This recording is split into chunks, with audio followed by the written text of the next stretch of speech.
everybody, and welcome to 2.0 of my December Marvel Snap update. The first version that I uploaded had a bit of a Blue Yeti voice changer going on. Don't really know how that happens because there is no keybinds set to changing the voiceover. I now have one that removes all voiceover settings, and I actually just tested it again and it was on, so you'll have to forgive me for uploading a Marvel Snap video very briefly with what I think is a Diablo or Death Knight voice. Don't really know how that's happening right now, but take two. So Marvel Snap semi-recently started a new season. The season previous was the Black Panther season, and now we are in the Silver Surfer season. Before we talk about the game proper, we'll go over a couple things that are on the web.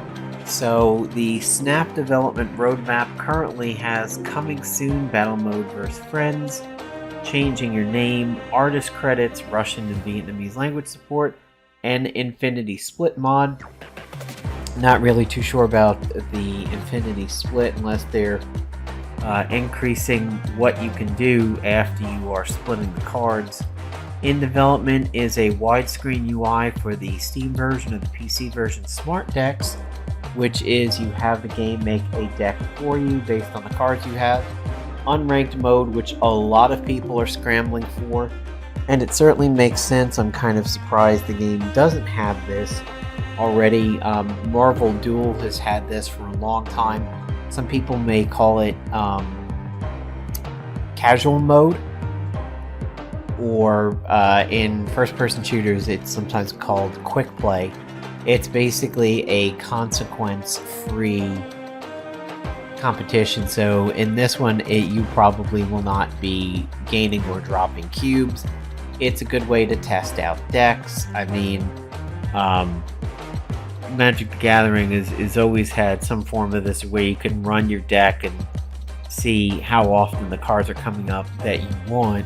So an unranked mode is really good, especially if you're testing out a new deck. And in concept are guilds, infinity rank leaderboard, collectible emotes and card emojis, mythic variants, booster magnets, avatars and titles by deck, PC controller support. That one's a little odd. This game does not strike me as being gamepad friendly, but okay. Season cash improvements and in-game events. In all honesty, if they made sure some tokens dropped in the caches, every one of them, maybe you had a little bit of tokens drop in every cache, and then you would occasionally still get the big caches. That would be nice in in-game events. The other thing we want to talk about is back on December 6th, Kotaku published this article by Zach Zweisen about Marvel Snap and how the honeymoon period might finally be over. I'm going to tell you straight up, spoiler alert, I'm going to disagree with a lot of the stuff in this article. I think it is a little whiny at parts, but let's go ahead and go over it, and then once we do, you guys can let me know what you think. Are you leaning more towards my side, or do you find some credence in this particular article? So Zach says, today the new season of free-to-play Battler Marvel Snap launched across all platforms. This was when the Silver Surfer season started. Explaining Marvel Snap at this point seems redundant, blah blah blah blah blah, a little bit of a description of the game. As a quick little aside over here, people have begun to filter back over to Blizzard and World of Warcraft. Chris Metzen, otherwise known as Thrall, and the voice of BlizzCon and several famous characters within the World of Warcraft universe and other Blizzard universes, Chris Metzen has rejoined Blizzard. Some people speculated, like, wow, if we could get Papa Jeff back, aka Tiggle Biddies, Jeff from the Overwatch team, and Benjamin Brody was also brought up in a lot of these threads. And I've said to them, I was like, Ben is doing really well in Second Dinner right now. And to be honest, that is a very true statement, because look at how well Marvel Snap is doing. I think this is pulling in people who are not just looking for a Marvel game. I think it is actually beginning to attract people who want a card game, and that is really the best particular position Marvel Snap can be in, to be able to pull in people who want the genre, not the universe. That is always really good, because then that can bring some people into the universe, like the way Marvel Avengers Alliance introduced me to the Runaways and Cloak and Dagger and characters that I'd never heard of before. That made me look further into the Marvel universe. If Marvel Snap can bring in people attracted to the card play, they may then get interested in the Marvel universe rather than a Marvel fan being interested in card games. Because I think at this point, anybody who is a Marvel fan who plays this probably has had some prior experience in a card battler. I don't really know that there's a lot of people out there playing Snap that have never played a card battler before, if they're a Marvel fan. So it'd be interesting to see if it can potentially do that. So he goes on to say, while players have various issues with the new Cosmic Theme Battle Pass, the biggest complaint is the lack of free variants this time around. I am not really too sure what he's talking about in that. Like, I cannot get into, obviously, the previous season's variants, but I mean, here we have, you're getting Silver Surfer, here's a variant for free. So we're up to a guaranteed card and a variant. There's a variant right over here for the collector, just got that recently. There's a variant, so now we're up to 3. There's a card back, title, Infinite, Avatar, kind of is really creepy. It's like his head is being dissolved and an alchemical experiment going on. There's a variant. There's another variant. I mean, it is... You're getting one almost every... slightly under 10 ranks. And then you have a Silver Surfer variant up there, which is a Kim Jacinto. Or a Kim Jacinto variant. So, I mean, there seems to be a variety of ones, but I think I understand what he's saying, in that the Black Panther one, you had some Okoyes and Nakias, and in the Spider-Man one, you had Miles, you had an alternate Miles, but then I don't remember the rest. But to me, at first glance, it seems pretty solid, so I don't necessarily know that this complaint is true.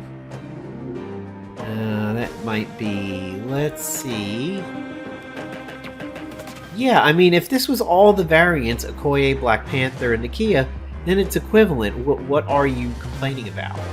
And when you buy the Battle Pass, it's $10, and I think it's maybe $19, $20-ish if you get the Battle Pass with the boost. So I don't really know what the complaint is there about the free variant. And he says, this time there are no free card variants. You can earn a free player title and card back. That's nice, but it's not nearly as useful as a free variant. What are you talking about? There's several mysteries. I mean, that's a collector one right there. Did they adjust this season after he wrote this or something? But this statement seems to be wholly false. On top of the new lack of cards to upgrade for free, the new Battle Pass is once again $10. And while the game has been in beta for some time now, not exactly. They're calling the PC version a beta, but the game has been fully released for a while. A lot of players today just hopped in, and recently, for many, this 1-month season feels too short for the price. Like, I didn't notice this the first time that I was talking about this article. This is another thing that's not exactly true. It had been in beta for a while, yes, but it's also been live since October something. It's out of beta. What are you talking about, dude? A lot of the players hopped in, the 1-month season feels too short for the price, blah, blah, blah. They're saying $10 is too much for only 1 month. And down here he goes to say that I have to admit 10 is a lot when compared to other games I play like Fortnite and Destiny, where the season lasts months and a single battle pass can provide weeks and weeks of content and currency to earn.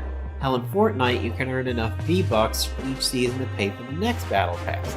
Something I would like to see have done in Marvel Snap, or a lower price future battle passes like 5 instead of 10. Dude, okay. $10 in a month is slightly over $2 a week. But $2.50 a week or something like that? This kind of blows my mind a little bit to complain about this.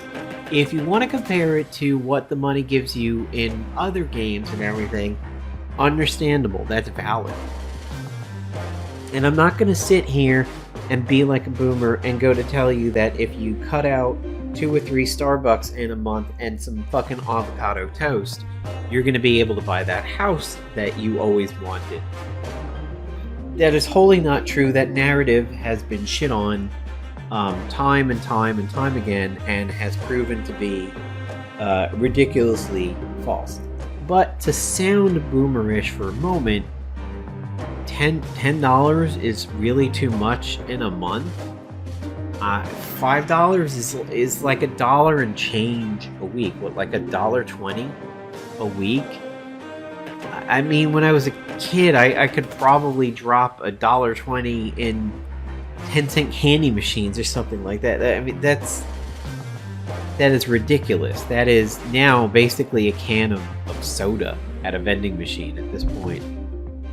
I just think this is a very kind of bitchy article, a very whiny article. There's a possibility of a price drop or something nice happening in the future to appease angry players. Snap's devs have been good about making changes and fixing things the community complains about. For now, we'll have to wait and see how big this backlash is. Is this backlash about the price really as big as this guy claims it to be? Do you guys feel $10 in a month is too much? Do you think $5 is a better price point? What about the beta comment? What about the free variant comments? Tell me if I'm in the wrong. Tell me if I'm misreading my native language here. But this does seem a little bit ridiculous. Anyway, back to the game. You'll see here the Steam version. This is my favorite version of the game, as it is the smoothest and the fastest performing out of all of them. My settings are set to high 60 FPS, and it is not full screen, because with full screen there was a little bit of an issue where some of these screens, like the screen would hang here. You'd have some news on the left and some news on the right. Taking it off full screen was fixed. I think I maybe read that was patched, but I haven't experimented with it yet. So let me go through my decks and cards, and we will catch up with how things are going there. So for some recent cards and variants that I have, are you the original? No. Oh, you are the base card.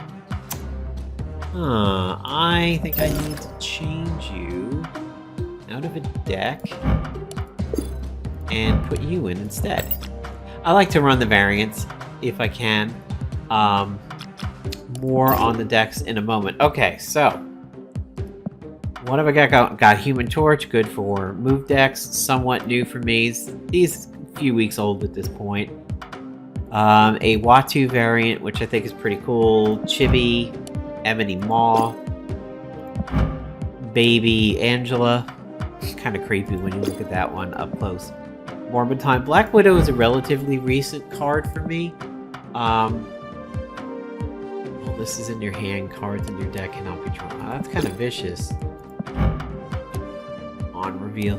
Be good if you could duplicate that on reveal over there.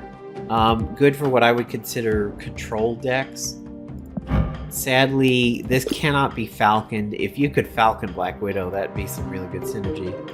Got this sports variant to Bucky Barnes. Got Dagger relatively recently to go with her buddy Cloak. When this moves to a location, +2 power for each card your opponent has there. Hazmat, but I do not have Luke Cage, sadly.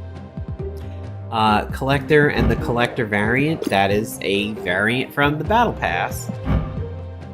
There is, of course, Original Cable, and then I have his Smooth Criminal.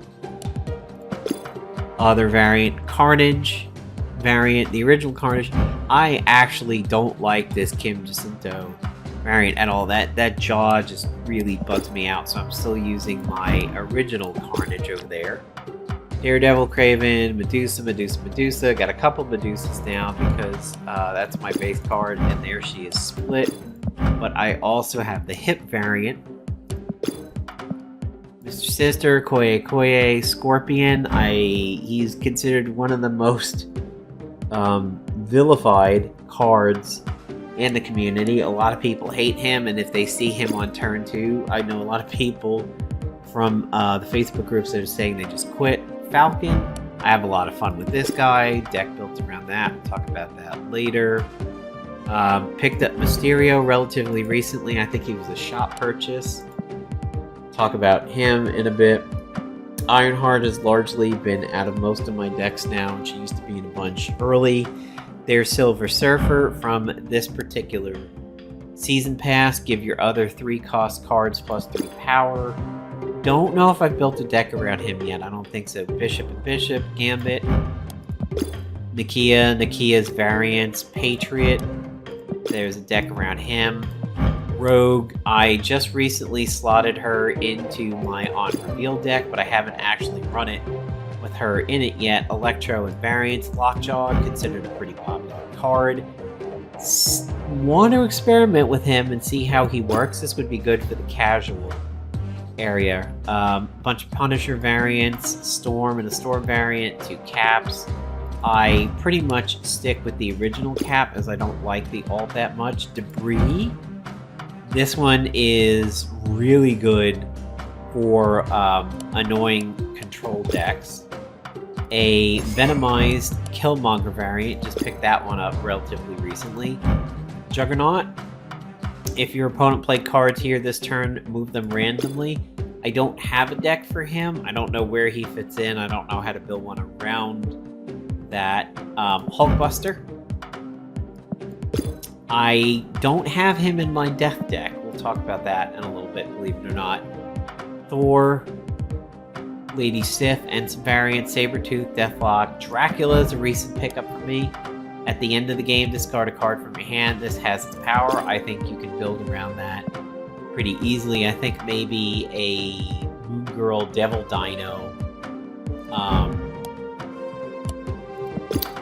deck would be good.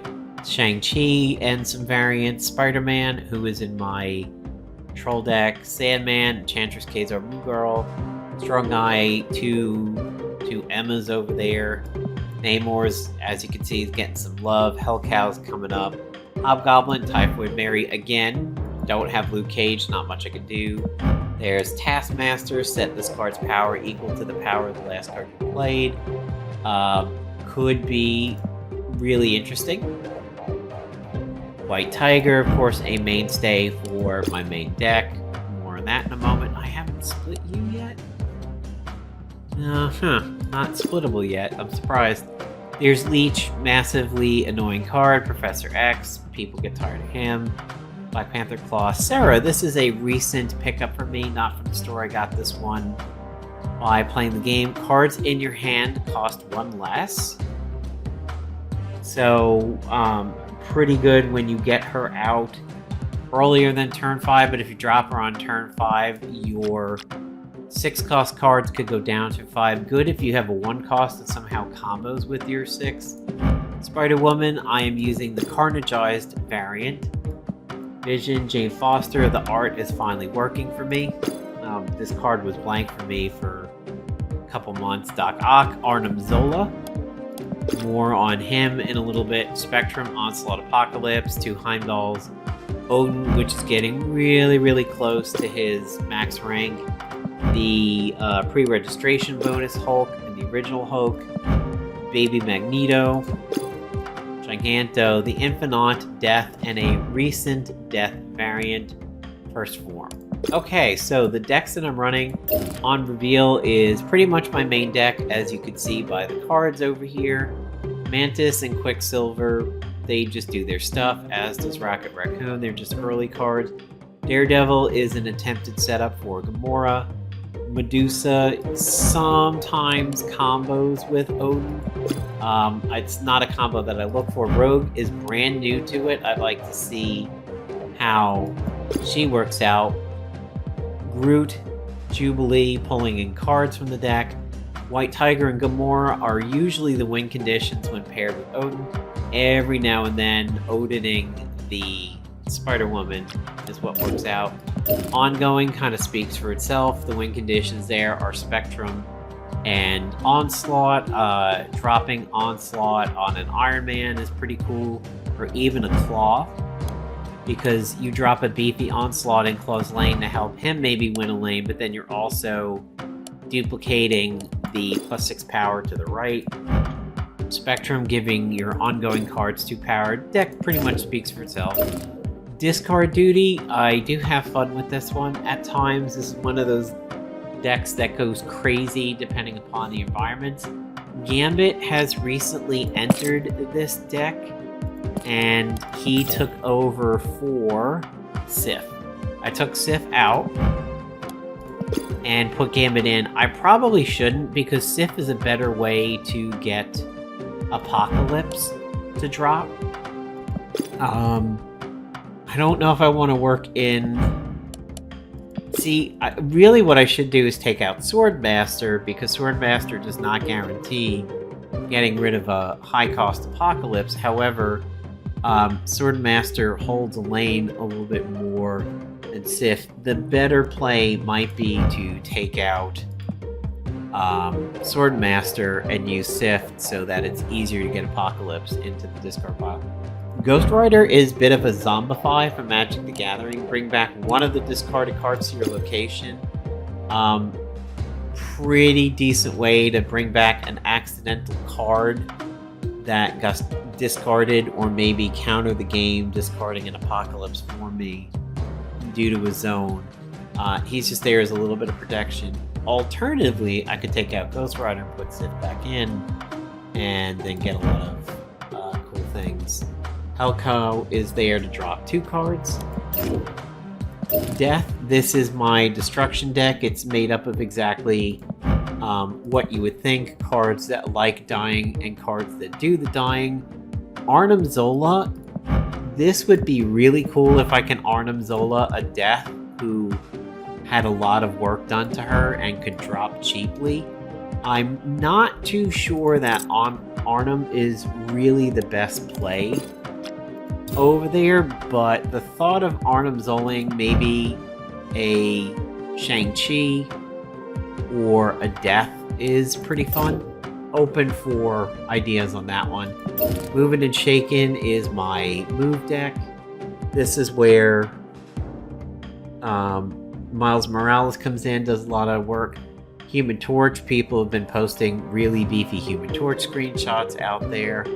Claw is there to just maybe help win a lane if need be, have something non-move related, and try and buff up a weak lane there. Control is a style that isn't particularly a category in Snap.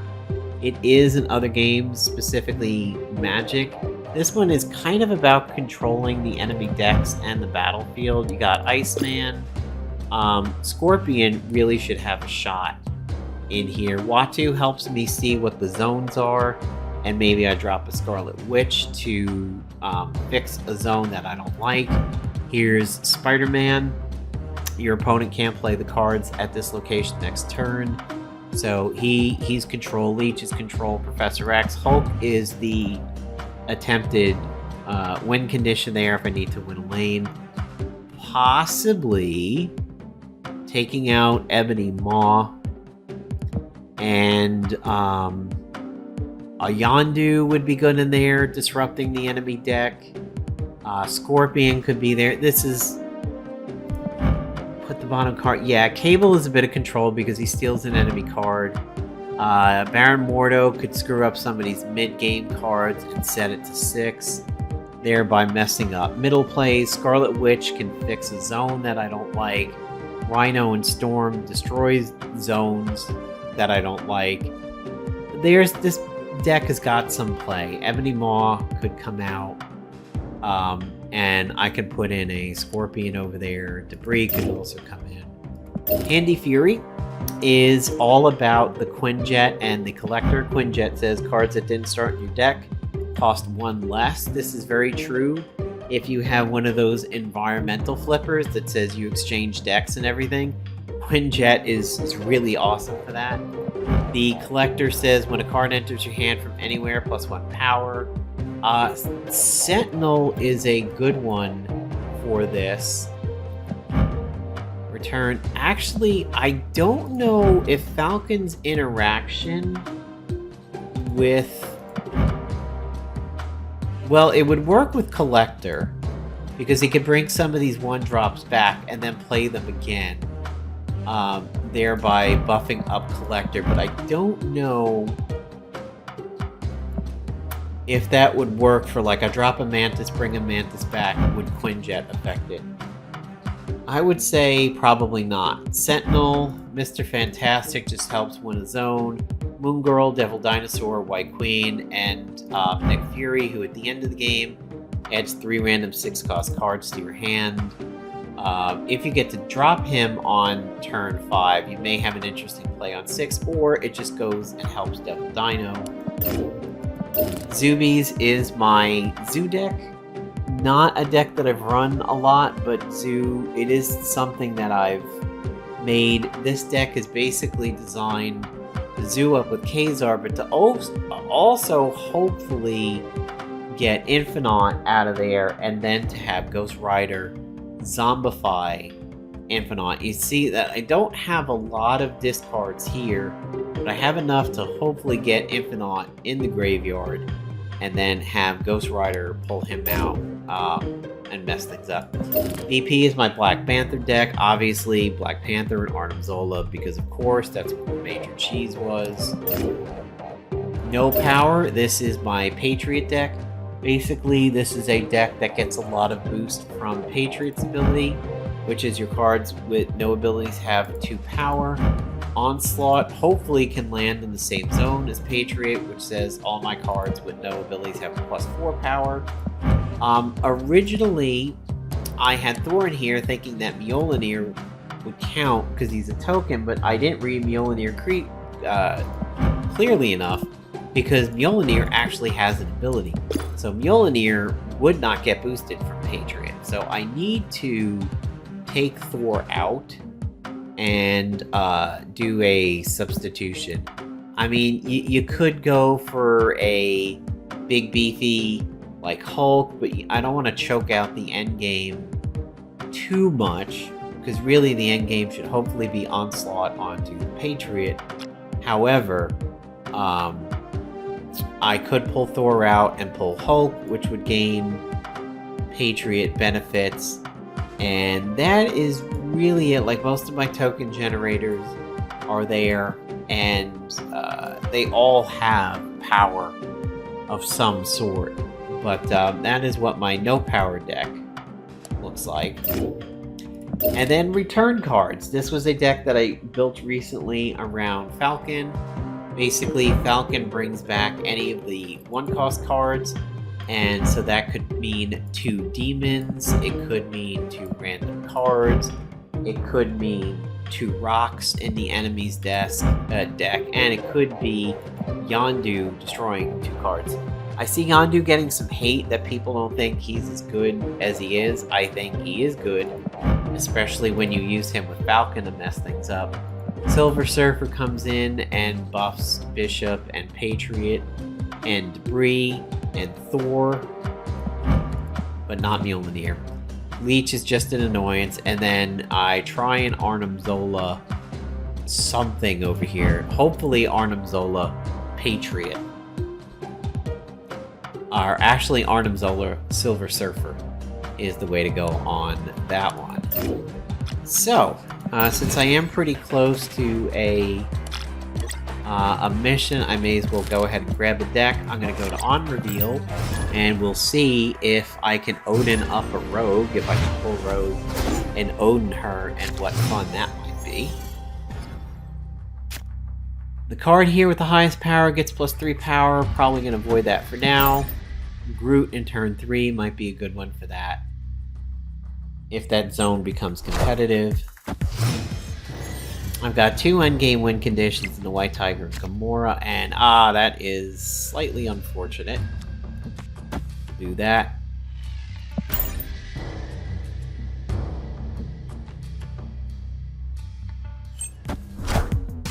Enemy drops a Sinister, and I get a Patriot, but I don't have any cards that would work with Patriot, however. On turn 6, you can move stuff there. I think I'll drop a Groot there.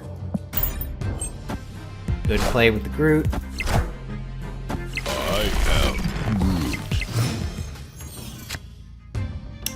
Groot. Spider-Woman could be good in that zone, and Odin. So let's see if we do that. I'm gonna guess he's gonna play something there. Yep, good guess there.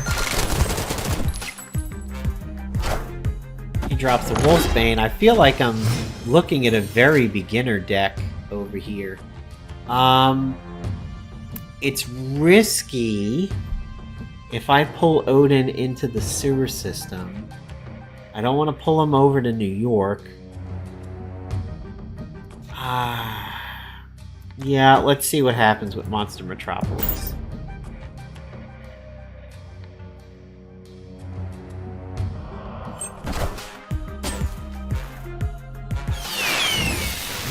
Daredevil. Not the best.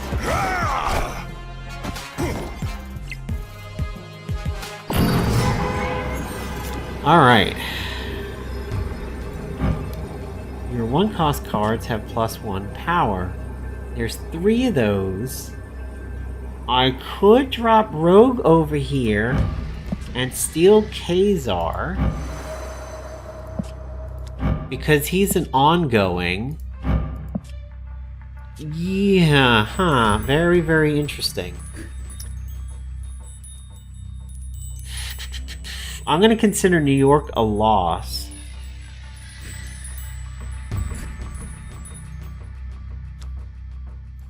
We'll try this. Actually, I should try it here. No. Alright, we'll go with White Tiger over here and see what happens. victory. Suspension denied. Suspense was denied on that one. This was really, really tough how this one could have ended. A White Tiger over here likely would have won. I was considering this a loss. I wasn't trying to win New York. If the Tiger had landed here in the sewer system, that would have been good. A fun play would have been Rogue over here, grabbing Kazar's power, which would buff Quicksilver, Mantis, and Rocket. Wouldn't have probably it. That would have been a stupid move. I don't think Quicksilver would have been buffed enough to win sewer system if Lick was aggressive, and New York was a total loss, so buffing Mantis and Rocket wouldn't have helped in anything. So not doing Rogue was a smarter play. Gamora could have been a possibility over there. Even Spider-Woman, because Spider-Woman would have gotten a pretty good bonus from Monster Metropolis and also ruined his shot at getting it. So a little bit of a weak victory. And hey, look at that, White Tiger going up to infinity. About time, because she's been such a mainstay of my on-field deck. I'm really happy for her here. And the Collector's Reserve gives me a Vulture variant. Okay. Good for my move deck that I'm really not using. I have, in the card store, I believe my Mystique is still pinned. Some people have said they've lost their pins. There she is. 700 away. I would like to get some tokens and pick up Mystique because I don't have a Wongers. and I don't have Mystique, and they are cards that would be really fun to have instead of, you know, a Vulture variant. My move deck that I really don't use that much. There we go. Here's White Tiger. Splitting. And why did you return me to the top of the list? I'm glad White Tiger split. I'm glad Gamora split. My Gamora was always pulling a lot of updates. Yeah, that's pretty. Okay, and let's see what I got for my mission. Play 200 power. There we go. So there you go, guys. There is the Silver Surfer December update for Marvel Snap. What did you guys think about the article? Did you think it was a little bit whiny?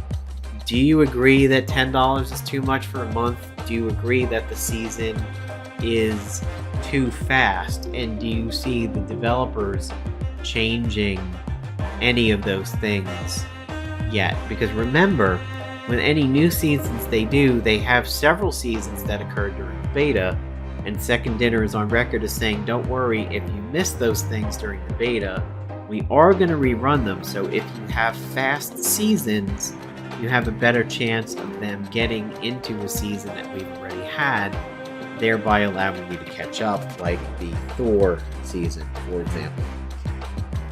Anyway, I will catch you guys in the next video, and thanks for watching. Have a good one, folks.